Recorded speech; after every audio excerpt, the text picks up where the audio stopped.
जी good evening class. Good evening sir. जी कैसे हैं आप सब? बढ़िया sir.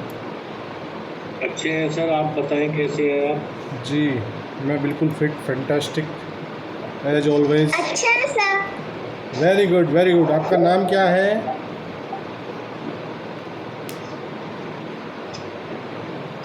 Little girl, what is your name?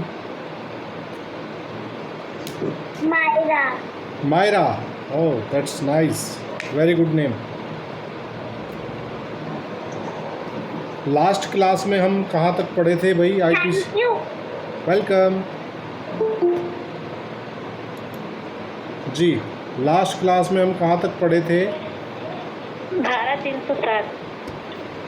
धारा 307 हम कंप्लीट कर चुके थे। आज की क्लास हम धारा 308 से शुरू करते हैं। आईपीसी धारा 308। जी 308 बात कर रहा है भाई, attempt to commit culpable homicide, आपराधिक मानव वध करने का प्रयत्न। आपराधिक मानव वध हमने किस धारा में पढ़ा है दानिश?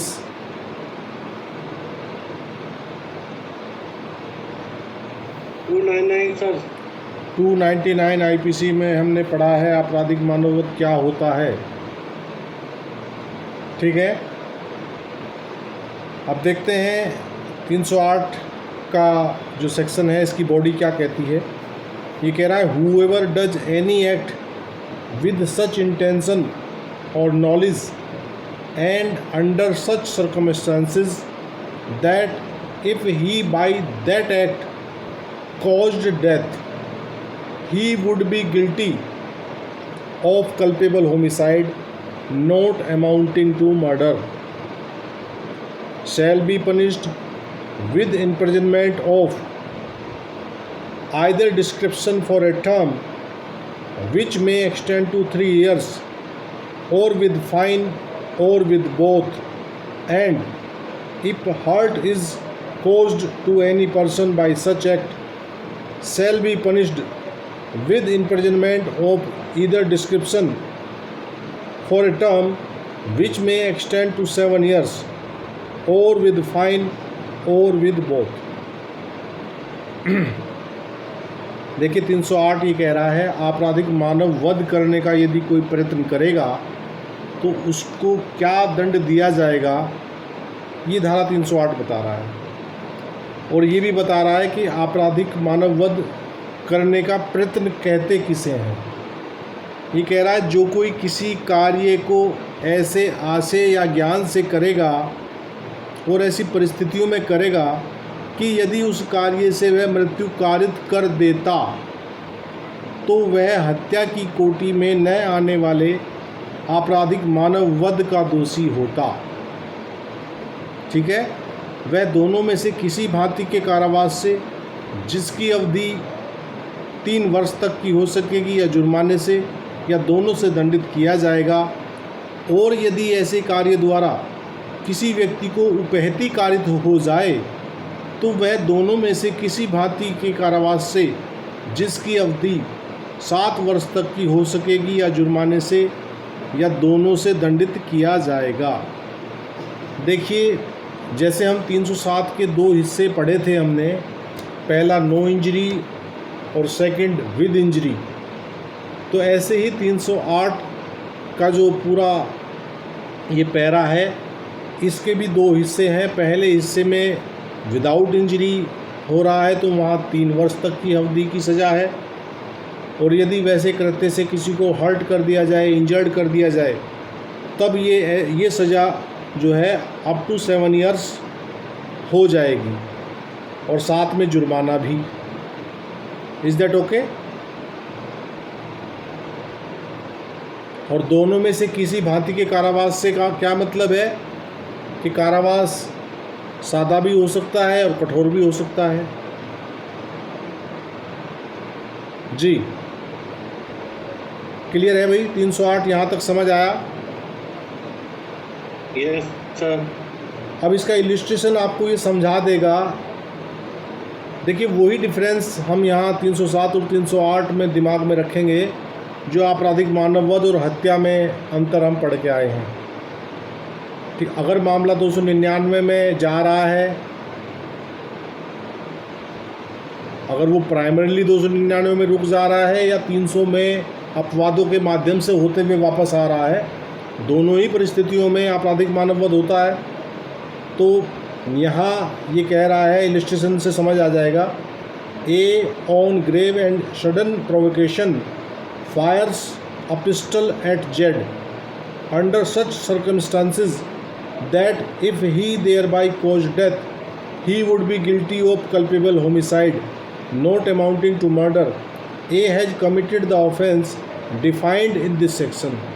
देखिए हमने पढ़ा है कि 300 का जो पहला ही अपवाद है वो क्या है दानिश?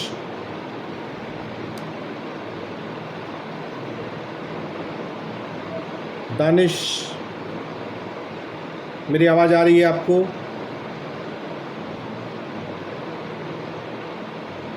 कल्पना चौहान आप बताइए, दानिश नहीं सुन पा रहे हैं।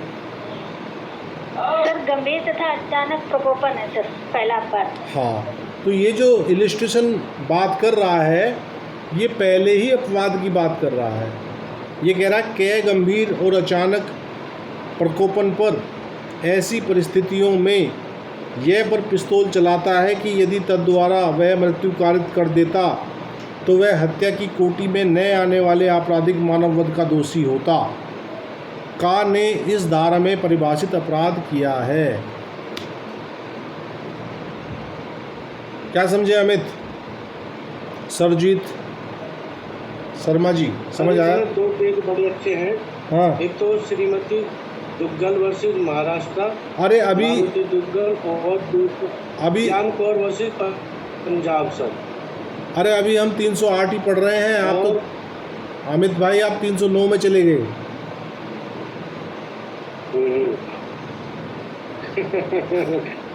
एक कदम आगे चल रहे हो आप हमसे।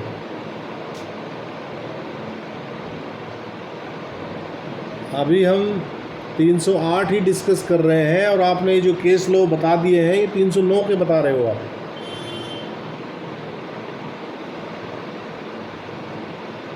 जी सरजीत। 308 में ये है जो सडनली प्रोवोकेशन में उसने एक्ट किया, हाँ। वो गोली चलाई लेकिन गोली लगी नहीं उसको। हाँ, अगर लग जाती तो उसकी हत्या हो जाती, और वो भी सडनली प्रोवोकेशन में है तो वो हत्या की कैटेगरी में नहीं आकर के मानव हत्या की श्रेणी में आता। देखो 3 कंडीशन हो सकती हैं। पहली कंडीशन क्या होगी कि गोली चली लेकिन लगी नहीं। दूसरी कंडीशन ये होगी कि गोली चली, लग के घायल हो गया, मरा नहीं। तीसरी कंडीशन ये होगी कि गोली लग गई, वो मर गया, तो आपराधिक मानववध में चला जाएगा मामला। यहाँ हम 308 पढ़ रहे हैं, तो पहली 2 कंडीशन अगर रहेंगी, अगर गोली चली लेकिन लगी नहीं, तो 308 का जो पैरा है उस पैरे के पहले अर्ध हिस्से से हमको दंडित किया जाएगा। और अगर गोली लग गई, गोली से इंजरी हो गई लेकिन मरा नहीं, तो 308 के सेकंड हिस्से से हमको दंडित किया जाएगा। लेकिन चूंकि ये मामला गंभीर व अचानक प्रकोपन के कारण हो रहा है सारा केस, तो इसलिए जो एक्ट है, अगर मृत्यु हो जाती है ऐसी अवस्था में, तो मृत्यु हो जाने पर वो कहाँ जाता? वो 299 में जंप मतलब रिवर्ट हो जाता। भाई 299 और 300 के अंतर को जब हम समझ रहे थे तो हम उसके अपवाद भी तो पढ़े ना। 300 के कितने अपवाद हैं Sarjeet Sharma ji? How many exception of 300 there are? जी, आपकी आवाज़ बड़ी धीमी आ रही है सरजीत जी। हाँ बोलिए। 5 अपवाद हैं। हाँ 5 अपवाद हैं। कौन कौन से अपवाद हैं? रीति दीप्ति शर्मा बताइए कौन कौन से अपवाद हैं?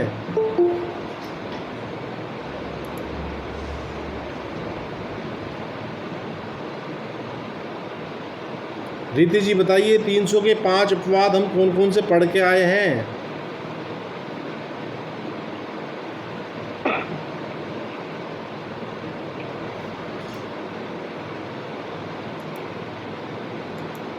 रीति जी मेरी आवाज़ आपको आ रही है कि नहीं आ रही है?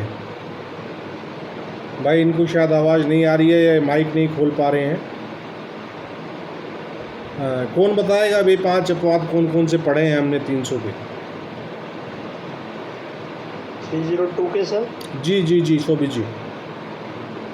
सर पहला तो वो है कि जो सडन और ग्रेट प्रोवोकेशन पे और सेल्फ कंट्रोल उसका हट गया आदमी का, उसमें उसके आपराधिक मानव वर्ग की कैटेगरी में वो आ जाएगा। सेकेंड वन इज कि गुड फेथ में मैंने अपना जो राइट ऑफ प्राइवेट डिफेंस होता है उसको मैंने एक्सरसाइज कर लिया अपनी जान बचाने के लिए। तो वो अब उसमें मैं एक्सीड कर जाऊँ, मतलब मैं एक ही बार से काम करके बच सकता था लेकिन मैंने जान ही ले ली, उसके लिए आज एडवांटेज दे देता हूँ। थर्ड वन इज कि बीइंग अ पब्लिक सर्वेंट या फिर उसको हेल्प कर रहा हो पब्लिक सर्वेंट को उसकी ऑफिशियल ड्यूटी डिस्चार्ज करने। यस उसमें भी वो इजीली कर सकते थे, तो वो भी एक्सीड कर जाए अपनी पावर से। उसमें से काम चल सकता था, उससे ज़्यादा करके वो डेथ कॉज करते उसकी। ये भी है। और फोर्थ ये है कि अगर कहीं पे विदाउट प्रीमेडिटेशन हो, सडन फाइट हो, उसमें हीट ऑफ पैशन में आके मोमेंट ऐसा बन जाए कि वो मार डाले, तो ये भी है। हालांकि उसमें ये है कि पहले मतलब प्रोवोकेशन इसलिए नहीं कि असॉल्ट कोई भी करे उसमें मैटर नहीं करता पहले किसने असॉल्ट किया। और एक इसमें सर 5वां जो दिया सर वो ये दिया है कि जिसकी जो डेथ जो पहुँच जाएगी उसमें सर एज ऑफ 18 ईयर्स को नहीं करता है, उसके जिसकी उसने अपनी कंसेंट भेजी थी लेकिन क्योंकि कंसेंट इनवैलिड हो जाएगा जी। ये हालांकि 90 IPC में भी जो रखा है कि कंसेंट जो है वो अंडर मिसकंसेप्शन ऑफ फैक्ट है, इस तरह ही है, तो इनवैलिडिटी। हाँ मतलब कि कंसेंट को परखा जाता है तो 90 को पढ़ा जाता है IPC में जी। वो कसौटी है वाले ने दे दिया, वो पूरा काम मैंने दे दिया। हाँ स्वतंत्र सम्मति में वो कसौटी है एक, वहाँ कसा जाएगा, सम्मति को देखा जाएगा कि वेदर दिस इज़ फ्री और नॉट। ठीक है, देखिए इस ये जो हमारे 5 अपवाद हैं इनके लिए आप जैसे शोभित ने इनको क्रमवार समझा दिया है, तो आप लोगों को भी इसकी नॉलेज ऐसी ही होनी चाहिए कि आप इसको क्रमवार एग्ज़ाम में बता सकें। जब आप मुख्य परीक्षा में अगर 300 के 5 अपवाद आपसे पूछे जाएंगे तो आपसे एग्ज़ामिनर ये अपेक्षा करेगा कि 5 अपवादों को आप 1 2 3 4 5 करके एक सीरीज़ में लिखें। तुक्केबाजी ना लगाएं कि भाई 5 लिख तो दिए कि पहला 5वां पहले लिख दिया और पहले को 5वें में लिख दिया, तो इससे आपका जो क्रेडिबिलिटी है वो एग्ज़ामिनर की नज़र में थोड़ी हल्की पड़ जाती है। तो इसके लिए एक सूत्र आप लिख लीजिए, इसको ऐसे लिख लीजिए अप्रालोझस, इसको याद रखिए बस, प्रालोझस ऐसे करिए, और ऐसे अचानक व गंभीर प्रकोपन, प्रा से प्राइवेट प्रतिरक्षा का अधिकार, लो से लोक सेवक, जैसे अचानक झगड़ा जनित, और से सम्मति। तो इस प्रकार आपको क्रमवार याद रखने में मदद देने वाला एक सूत्र है, इसको आप नोट कर लीजिए जिससे कि आप बेहतर से बेहतर आंसर। से क्या है जी? से सम्मति, कंसेंट। से सम्मति है अमित, 5वां जो अपवाद है जी। क्लियर? 308 क्लियर, समझ आ गया भाई? हाँ बोलिए। सर मम्मी को वॉमिटिंग हो रही है। अरे उनका ध्यान रखो बेटा, उनको पानी दो जाके आप जी। तो अगला जो हमारा सेक्शन है भाई वो 309 है, 309 IPC attempt to commit suicide, आत्महत्या करने का प्रयत्न। ये धारा 309 बता रही है, ये वो धारा है कि जिसमें अपराध यदि पूर्ण हो जाए तो कोई सज़ा नहीं, और अपराध पूर्ण ना हो मतलब आत्महत्या करने का प्रयत्न है, अगर प्रयत्न कंप्लीट हो जाए तो कोई सज़ा नहीं, और प्रयत्न अधूरा रह जाए मतलब वो काम ना हो तो तब सज़ा का प्रावधान है। 309 ये बात करता है किस बात की, ये कह रहा है whoever attempts to commit suicide and does any act towards the commission of such offence shall be punished with simple imprisonment for a term which may extend to 1 year or with fine or with both। तो ये कह रहा है आत्महत्या करने का प्रयत्न, जो कोई आत्महत्या करने का प्रयत्न करेगा और उस अपराध के करने के लिए कोई कार्य करेगा तो वह सादा कारावास से जिसकी अवधि 1 वर्ष तक की हो सकेगी या जुर्माने से या दोनों से दंडित किया जाएगा। Is that okay? जी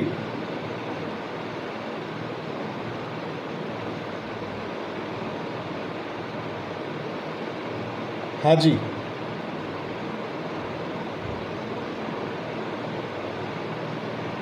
क्या बोलते हो भाई? कल्पना चौहान।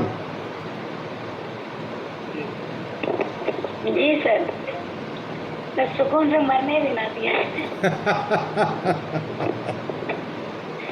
अगर बच गए तो पनिशमेंट, ना बचे तो गए हैं ही। बहुत बढ़िया, सुकून से मरने भी नहीं देते। इंसान अपनी समस्या लेकर वो इसीलिए तो जाता है, शायद मर जाए तो सुकून मिल जाए, लेकिन ये आईपीसी वगैरह मरने भी ना दे रही। हाँ, ये धारा थोड़ी कंट्रोवर्शियल रही है। कुछ केस लॉज अभी अमित भाई इसमें बता रहे थे, तो कई बार सर इसको इस सेक्शन को कई बार अल्ट्रा वायरस करने की भी बात डिक्लेयर करने की बात चली थी और डिस्कशन इस पर हुआ। हाँ कि ऑलरेडी उसको मतलब सोसाइटी ने या किसी अपने निजी वजह से already he is a victim, he और शी व्हाटएवर इसमें हो वर्ड यूज, कि वो खुद एक विक्टिम है, खुद परेशान है, वो अपनी जान देना चाह रहा, तो ये पूछने के बजाय कि वो क्यों जान दे रहा, उल्टा उसको मुकदमा और चलाओ। तो इस जो मामला है ये अल्ट्रा वायरस बल्कि डिक्लेयर हुआ भी है बीच में। ये धारा निलंबित भी रही है, लगभग 2-3 साल के लिए निलंबित रही है ये धारा, है ना। 94 में इसको निलंबित कर दिया था, ऐसा ही है ना? जी सर, जी सर। और ये फिर 96 में फिर से प्रभाव में लाए थे क्योंकि लोगों में कुछ टेंडेंसी ज़्यादा थी सुसाइड करने के लिए, हाँ अटेम्प्ट करने। बिल्कुल बिल्कुल। तो इसमें 2-3 केस लॉ हैं, अभी अमित डिस्कस कर रहे थे। अमित आप बताइए, आप कौन से केस लॉ का डिस्कस कर रहे थे?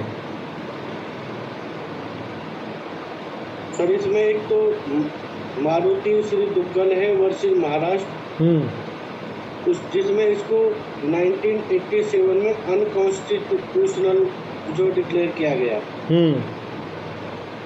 दूसरा सबसे महत्वपूर्ण केस लॉ है इसमें ज्ञान कौर वर्सेस पंजाब राज्य 1996 का। यही क्योंकि भाई इसमें क्या है कि जो अपनी मृत्यु है उसको प्राण देने का भी एक जो दैहिक अधिकार नहीं दिया गया है। जी, तो ये 2 ही केस इसके हैं। वैसे तो जगदीश्वर वर्सेस आंध्रा भी है। एक केस लो महत्वपूर्ण जो अति महत्वपूर्ण केस लो है उसको आप मिस कर रहे हैं, उसे भी नोट कर लीजिए जी। P Rathinam versus Union of India. एक बार और रिपीट कर दें sir. P Rathinam versus Union of India AIR 1994 supreme court. हाँ जी, पी रतिनाम हाँ वर्सेस यूनियन ऑफ इंडिया। जी, यही वो केस है जिसमें इसको ऑनरेबल सुप्रीम कोर्ट ने कहा था कि ये धारा विधि की किताबों से हटाने योग्य है, इसे हटा दिया जाए। क्या सबका है? 1994 1994 का केस है। तो 1994 में कहा था जिसने हटा दिया। हाँ, विधि की पुस्तकों में रहने लायक धारा नहीं है, भाई मारुति श्रीपति दूबल में भी इसको इसके खिलाफ आया था कि भाई ये धारा जो है ठीक नहीं है, उल्लंघन करती है। फिर सुप्रीम कोर्ट ने पी रत्नम वाले मामले में इसको एक तरह से ये आदेश था, तो इसी आदेश के बाद सुप्रीम कोर्ट के इसी लॉ के बाद ये 309 जो है वो निलंबित अवस्था में चली गई थी। जैसे मिट्ठू वाले केस से 303 सस्पेंडेड है ना, अभी भाई किताबों में तो लिखी हुई है, हटी नहीं है। ऐसे ही ये 309 जो है वो सस्पेंडेड हो गई थी इस धारा से, सॉरी इस केस लॉ से। और फिर जो है ये 2 साल बाद ही ज्ञान Kaur versus state of Punjab में जो है सुप्रीम कोर्ट ने अपने मत को उलट दिया था फिर, ठीक है ना। पी रत्नम वाला अपना जजमेंट जो है वो फिर उन्होंने रिकॉल कर लिया था कि नहीं भाई ये धारा जो है एक तरह से सोसाइटी में गलत संदेश जा रहा है, और हालांकि जिसको मरना है उसको 1 साल की सज़ा से क्या डर, है ना।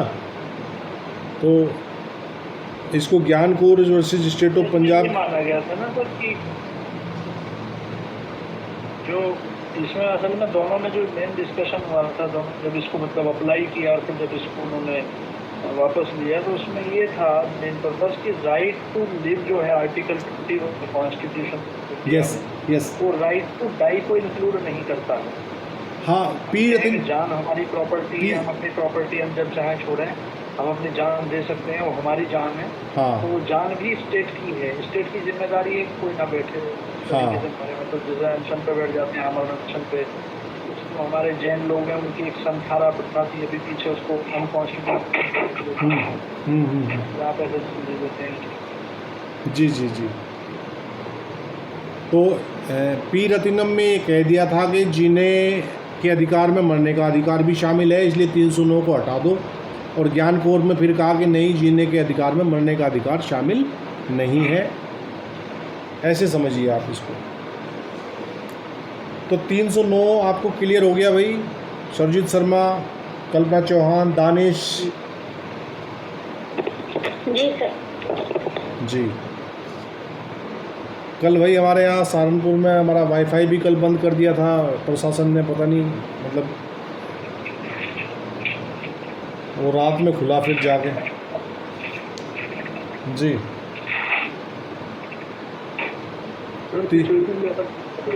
है? क्या शर्मा जी आपकी आवाज़ बड़ी धीमी आती है, आप या तो माइक से दूर बोलते हैं। बहुत क्रिटिकल हो जाती है। हाँ हाँ बिल्कुल, अफवाहें फैलती हैं नेट के माध्यम से, फटाफट लोगों में सर्कुलेशन जाता है, पर बहुत सारी समस्याएं भी खड़ी हो जाती हैं शर्मा जी। बहुत सारे आजकल जो सबसे बड़ी समस्या आती है नेट बंद होते ही, वो जो हमारा वाणिज्य सिस्टम है वो गड़बड़ा जाता है। अब मोस्टली पेमेंट हम लोग सब मोबाइल के सहारे ही हो गए हैं, जेब में कोई कैश रख के चलता नहीं है, तो वो बड़ी प्रॉब्लम हो जाती है। बाकी तो सब व्यवस्थाएं हो ही जाती हैं। अब इसकी अगली धारा जो है वो 310 है और 311 है। हालांकि एग्ज़ाम के पॉइंट ऑफ व्यू से बहुत ज़्यादा इम्पोर्टेंट धारा नहीं है ये। हमें आज तक कहीं किसी एग्ज़ाम में, ना तो प्री में ना मेंस में, कहीं नहीं सवाल पूछा गया इससे। कहीं कोई एक आध पूछ लिया हो तो कह नहीं सकते, फिर भी इसको देख लीजिए। ये ठग की बात करता है भाई। ठग वैसे देसी भाषा में किसे कहते हैं, बोलो बहुत बड़ा ठग है वो तो, जो हेरा फेरी इसकी टोपी उसके सर और उसकी टोपी उसके सर करता हो। ऐसे व्यक्ति के विषय में हम सामान्यतः ठग शब्द का इस्तेमाल करते हैं। क्यों शोभित?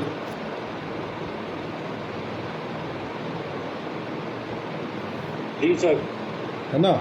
लेकिन यहाँ फिर ऐसा होता नहीं है, हाँ अलग है। हाँ, मतलब वही मैं बताना चाह रहा हूँ कि यहाँ ठग की जो बात 310 कह रहा है वो बिल्कुल हमारे जो सामान्य सामाजिक शब्दों से बिल्कुल इतर हटके है एकदम। यहाँ ये कह रहा है whoever at any time after the passing of this act shall have been habitually associated with any other or others for the purpose of committing robbery or child stealing by means of or accompanied with murder is a thug। ये कह रहा है कि जो कोई इस अधिनियम के पारित होने के पश्चात किसी समय हत्या द्वारा या हत्या सहित लूट या शिशुओं की चोरी करने के प्रयोजन के लिए अन्य व्यक्ति या अन्य व्यक्तियों से अभ्यस्त संयुक्त रहता है वह ठग है।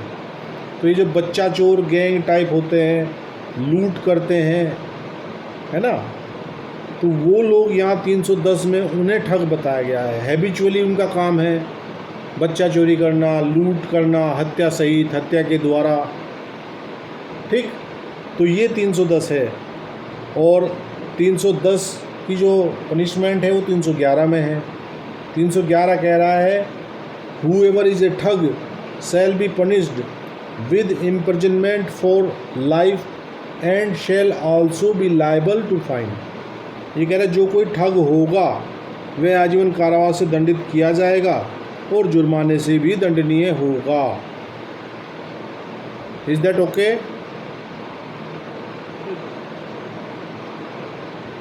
जी, प्रैक्टिकल में तो अब तक मेरे को क्या कह रहे हैं शर्मा जी? मैं तो ये कह रहा हूँ मेरे प्रैक्टिकल में तो रहा है। आपकी आवाज़ मैं नहीं समझ पा रहा हूँ, आपकी आवाज़ बड़ी धीमी आती है मेरी साइड। या तो आप अपने माइक्रोफोन को चेंज कीजिए, इसमें कुछ गड़बड़ है ना? मैं सर ये कह रहा हूँ हाँ। कि जो ठग है ये आज तक मेरे प्रैक्टिकल में नहीं है स्कूल से भी। हाँ, वही मैं कह रहा हूँ कि कोई FIR भी नहीं अब देखी हमने कि भाई 310 में कोई, 311 में कोई FIR आई हो, है ना। जी जी जी, वही कह रहा हूँ। और एग्ज़ाम के पॉइंट ऑफ व्यू से भी बहुत ज़्यादा इसे एग्जामिनर भी पसंद नहीं करते। वहाँ भी जी बामुश्किल तमाम कभी आया हो तो मेरे ध्यान नहीं है। ठीक है भाई। जी जी, रेलवे से जुड़े बहुत मामले आते हैं सर। जी, क्या कह रहे शोभित?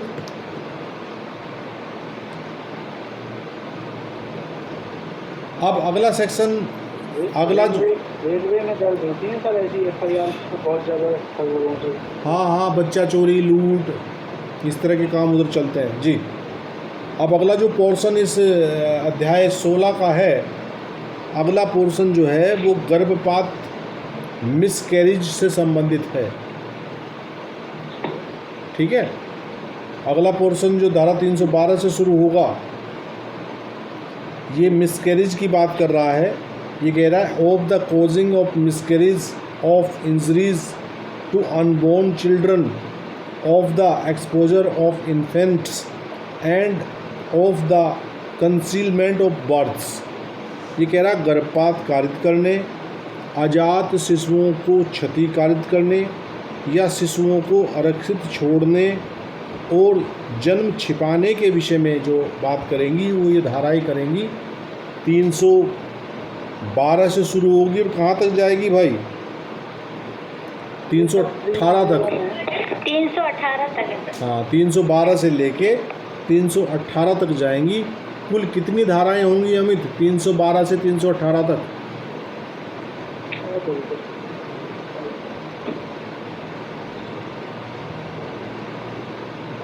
सर कितनी? 6 सर। 7 होंगी। आप जब भी धाराओं की गणना करें एक जोड़ लिया करें उसमें, गिन के देखो 12 से 18 तक। 12 भी जुड़ेगी ना? 12 भी जुड़ेगी उसमें। 312 + 6 कर 312 करेगी। तो इसमें +1 का सिद्धांत लगाया करो जब भी धाराओं की गणना करो ना, तो जितनी आपको नज़र आ रही है उसमें एक जोड़ लो, चूँकि इसमें वो धारा भी है। यहाँ 312 भी है और उधर 300, है ना। 311 में सर इसको एक्ट भी बोला गया है। क्या कह रहे हैं? 311 में इसको एक्ट भी बोला गया है। किसी को जो हम डेफिनेशन में पढ़ते हैं इसको कि कोड बोल दिया गया, प्रीएम्बल में इसको एक्ट बताया। देखो अधिनियम तो बेसिकली सब है ही, है ना भाई। एक्ट नंबर 45 ऑफ 1860 पढ़ते हैं नहीं पढ़ते हैं?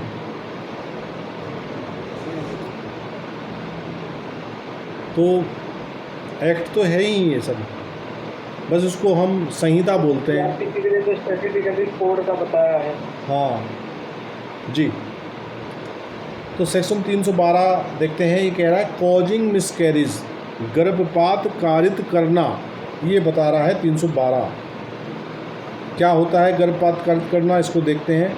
ये कह रहा है whoever voluntarily causes a woman with child to miscarry shall, if such miscarriage be not caused in good faith for the purpose of saving the life of the woman, be punished with imprisonment of either description for a term which may extend to 3 years, or with fine, or with both.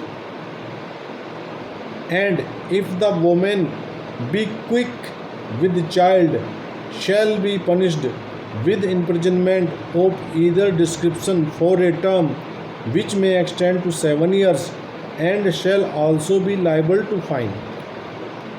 ठीक है, और इसका explanation भी देख लेते हैं। वो कह रहा है कि a women who causes herself to miscarry is within the meaning of this section. ठीक है, 312 कह रहा है कि जो कोई गर्भवती स्त्री का स्वेच्छा गर्भपात कारित करेगा, यदि ऐसा गर्भपात उस स्त्री का जीवन बचाने के प्रयोजन से सद्भावपूर्वक कारित न किया जाए, तो वह दोनों में से किसी भांति के कारावास से, जिसकी अवधि 3 वर्ष तक की हो सकेगी, या जुर्माने से, या दोनों से दंडित किया जाएगा। और यदि वह स्त्री स्पंदन गर्भा हो, तो वह दोनों में से किसी भांति के कारावास से, जिसकी अवधि 7 वर्ष तक की हो सकेगी, दंडित किया जाएगा और जुर्माने से भी दंडनीय होगा। और स्पष्टीकरण क्या कह रहा है इसका? ये कह रहा कि जो स्त्री स्वयं अपना गर्भपात कारित करती है, वह इस धारा के अर्थ के अंतर्गत आती है। भाई केवल यहाँ ये बताया है कि गर्भपात अगर किसी स्त्री का स्वेच्छा किया जाएगा, और उसका अपवाद क्या है कि यदि केवल उस स्त्री के जीवन बचाने के प्रयोजन से यदि सद्भाव पूर्वक किया जा रहा है तो माफ़ी योग्य है, और यदि ऐसा नहीं है, वैसी अवस्था में यदि किसी का कोई गर्भपात कारित करेगा किसी स्त्री का, तो उसके लिए यहाँ 3 वर्ष की सज़ा का प्रावधान बताया गया है। 312 के 2 हिस्से हैं।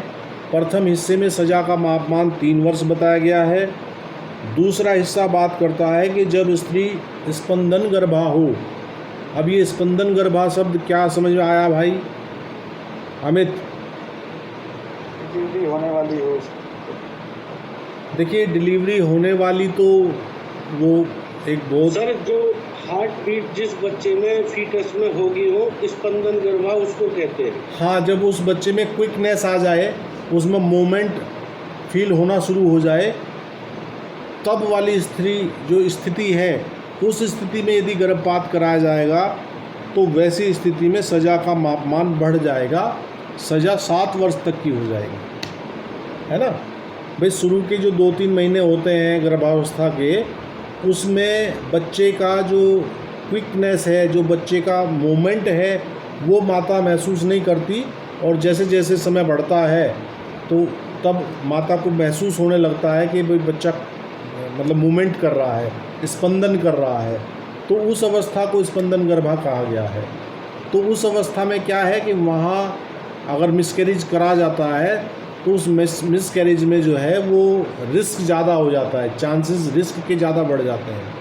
तो वैसी अवस्था में यदि स्पंदन गर्भा स्त्री का कोई गर्भपात कारित करेगा तो उसकी सज़ा 7 वर्ष तक की है, और स्पंदन गर्भा से इतर दूसरी अवस्था में यानी कि जिसमें स्पंदन महसूस ना हो तो वो 3 वर्ष तक की सज़ा का प्रावधान है। और स्पष्टीकरण ये कह रहा है कि कोई स्त्री यदि स्वयं अपना ही गर्भपात कारित करती है तो वो भी यहाँ बतौर एक्यूज इस धारा में ट्रायबल हो सकती है। क्यों शोभित? यही तो कह रहा है स्पष्टीकरण इसका। जी सर। भाई मान लीजिए किसी स्त्री ने स्वयं अपना गर्भपात, कोई दवा खा ली ऐसी जानबूझ के स्वेच्छा से उसने इस इरादे से किया। हुआ था सर हमारे यहाँ एक मुकदमा आया था इस तरीके का। हाँ हाँ।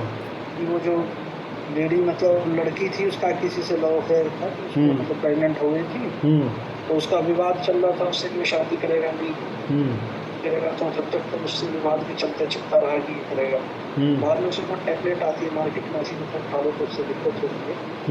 वो जिस हॉस्पिटल में जाके उसने कराया था, बाद में एक्यूज उसको बनाया गया तो डॉक्टर ने आके बता दिया कि ये कंडीशन में आई थी कि अगर मैं ना करती तो मर ही जाती ऑपरेशन। तो फिर वो क्योंकि मेडिसिन उसने दी थी इसलिए उसके ऊपर मुकदमा चला, बाकी सब बच गए उसमें। हाँ, वो खुद उसमें इसी धारा के स्पष्टीकरण के माध्यम से वो एक्यूज बन गई होगी। और उसने तो गुड फेथ में किया ना डॉक्टर ने, टू सेव हर लाइफ। हाँ जी, चलिए। ये ऋचा त्यागी प्रिया ऋचा त्यागी डॉक्टर थी। हाँ, तो वो तो गुड फेथ में बच गई होगी, है ना, वो तो गुड फेथ में बच गई होगी, लेकिन वो दवा खाई उसने तो वो अक्यूज बन गई होगी जी। सेक्शन 313 देख लेते हैं। ये कह रहा है causing miscarriage without women's consent. ये कह रहा है whoever commits the offence defined in the last proceeding section without the consent of the women whether the women is quick with child or not shall be punished with imprisonment for life or with imprisonment of either description for a term which may extend to 10 years and also be liable to fine।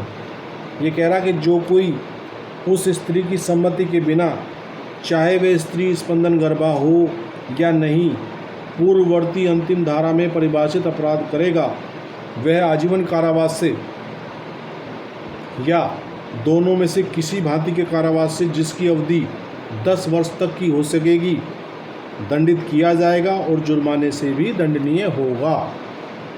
ठीक है। यहाँ अगर स्त्री की सम्मति नहीं है, उसकी सम्मति के बिना यदि कोई उसका गर्भपात कारित कर रहा है तो सेक्शन 313 एक्शन में आ जाएगा। ठीक है भाई, इज दैट ओके? तो इसका मतलब 312 में स्त्री की सम्मति है ना, 313 जो है विदाउट कंसेंट की बात कर रहा है। सर अगर इसमें जो पनिशमेंट है वो दो कैटेगरी में डाला है, तो क्या उसका पैरामीटर है? क्या कह रहे हो? इसमें पनिशमेंट सर दो कैटेगरी में डाला है। हाँ, एक इम्प्रिजनमेंट फॉर लाइफ है और second one is to extend to 10 years.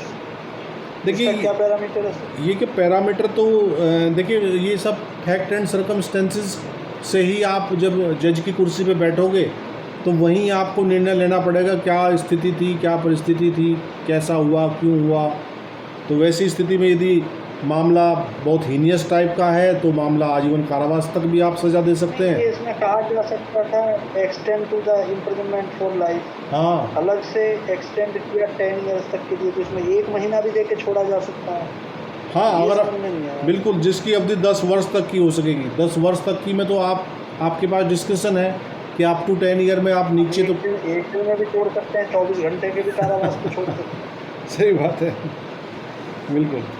देखिए ये इम्प्रिजनमेंट फॉर लाइफ क्यों दिया सर? लाइफ का तो मामला ये है कि भाई आप किसी स्त्री की सम्मति के बिना गर्भपात कारित कर रहे हैं तो वहाँ जान का रिस्क भी बन रहा है। ठीक है। और बात अवस्था ये है कि वो फिर आपके मेडिकल रिपोर्ट्स क्या कह रही हैं, क्या परिस्थिति है, स्पंदन गर्भा था, चांसेस ऑफ डेथ कितने थे, वो सारी की लास्ट वाला जो सेक्शन है हाँ 312, हाँ उसमें स्पंदन गर्भा वाला आपका जो है, हाँ ये जो क्विक विद चाइल्ड वाला ऑप्शन है, हाँ ये था तो इससे डिफरेंशिएट करा था दोनों सेंटेंस में, ये समझ में आ रहा था। हाँ, लेकिन यहाँ यहाँ पे वो इन्होंने डिफरेंस भी खत्म कर दिया। यहाँ डिफरेंशिएट तो ख़त्म ही कर दिया। यहाँ क्या है, स्पंदन गर्भा हो या ना हो, फिर भी इस तरीके का रखा तो फिर ये समझ नहीं आया। बस इसको एकेडमिकली समझ लो। क्या नाम, शोभित, जी है ना। इससे ज़्यादा तो वो कानूनविदों ने पता नहीं क्यों ऐसी स्थिति बना के रखी इसमें। चलिए 314 देख लेते हैं। Death caused by act done with intent to cause miscarriage. गर्भपात कारित करने के आशय से किए गए कार्यों द्वारा कारित मृत्यु। 314 लग जाएगी किस बात में? Whoever with intent to cause the miscarriage of a woman with child does any act which causes the death of such woman shall be punished with imprisonment of either description for a term which may extend to 10 years and shall also be liable to fine। ये कह रहा गर्भपात कारित करने के आशय से किए गए कार्यों द्वारा कारित मृत्यु। ठीक है। और इसका अगला पार्ट भी है 314 का। ये कह रहा है कि if act done without women's consent and if the act is done without the consent of the women shall be punished either with imprisonment for life or with the punishment above mentioned। इसका स्पष्टीकरण भी है। वो कह रहा है कि it is not essential to this offence that the offender should know that the act is likely to cause death.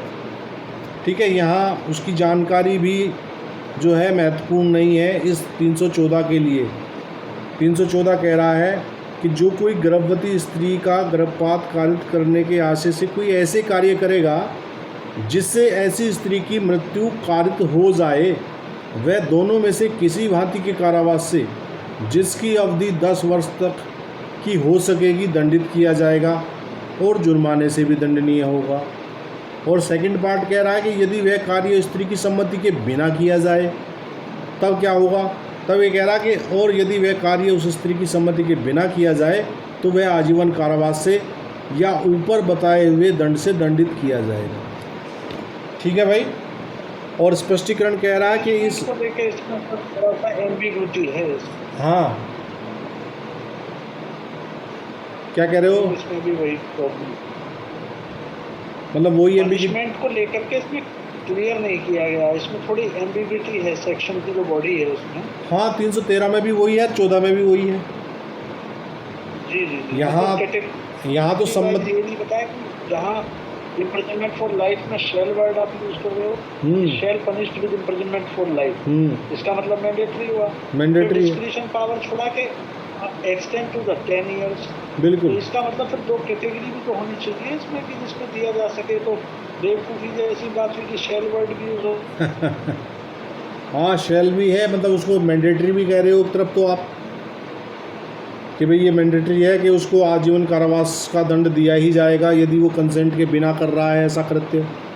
और फिर और लगा के कह रहा है क्या कि और with the punishment above mentioned, यानी कि जो ऊपर बताया है वो क्या बताया ऊपर, जिसकी अवधि 10 वर्ष तक की हो सकेगी।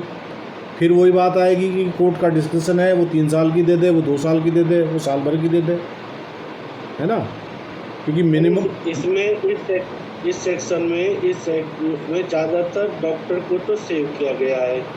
और अगर किसी पर्सन द्वारा, ये चाहे हस्बैंड हो या किसी अन्य व्यक्ति द्वारा, तो उसको इसमें सेल किया गया है, सेल भी, क्योंकि उसको नॉलेज नहीं है कि दवाई का क्या रिएक्शन है, क्या है। और गुड फेथ में उसको इसमें रिलीव किया गया है। वो तो 304A में कवर हो जाता है। अगर उससे डेथ हो जाती है तो 304A होगा, तो नेग्लिजेंस होगी उसके पार्ट पे। और नहीं, अगली बात स्पष्टीकरण और इसमें मज़ा बांध रहा है। स्पष्टीकरण कह रहा है कि इस अपराध के लिए आवश्यक नहीं है कि अपराधी जानता हो कि उस कार्य से मृत्यु कारित करना संभाव्य है, मतलब उसकी जानकारी की भी कोई मायने नहीं है। मतलब सारे ऑप्शन खत्म करके भी उसमें कैटेगरी बना दी पनिशमेंट। भाई वो मान लीजिए जानकारी का अभाव आदमी लेके खड़ा होता है, सर मुझे नॉलेज नहीं थी, तो नॉलेज यहाँ स्पष्टीकरण से हवा हो गई कि बेटा आ जा तू, है ना, अब तू गर्भपात कारित करके आया है तो बताए, आप जज हैं तो आपके सामने क्या आधार है जिस आधार पर आप इसको मतलब कि कैटेगराइज करोगे कि भाई इसे आजीवन कारावास देनी है या इसे 10 साल तक की देनी है या इसे 2 साल में छोड़ देना है। तो एम्बिग्यूटी तो है, लेकिन अब जो है उसको हम उसी तरह से पढ़ सकते हैं। क्यों शोभित जी? चलिए नेक्स्ट सेक्शन देख लेते हैं। तो एकेडमी को पढ़ना पड़ेगा। हाँ बिल्कुल बिल्कुल। चलिए आज की क्लास का समय समाप्त होता है, कल की क्लास में आगे सेक्शन पढ़ेंगे। आप सभी को शुभ रात्रि, शब्बा खैर, good night, bye bye, tata. Good night sir, thank you sir.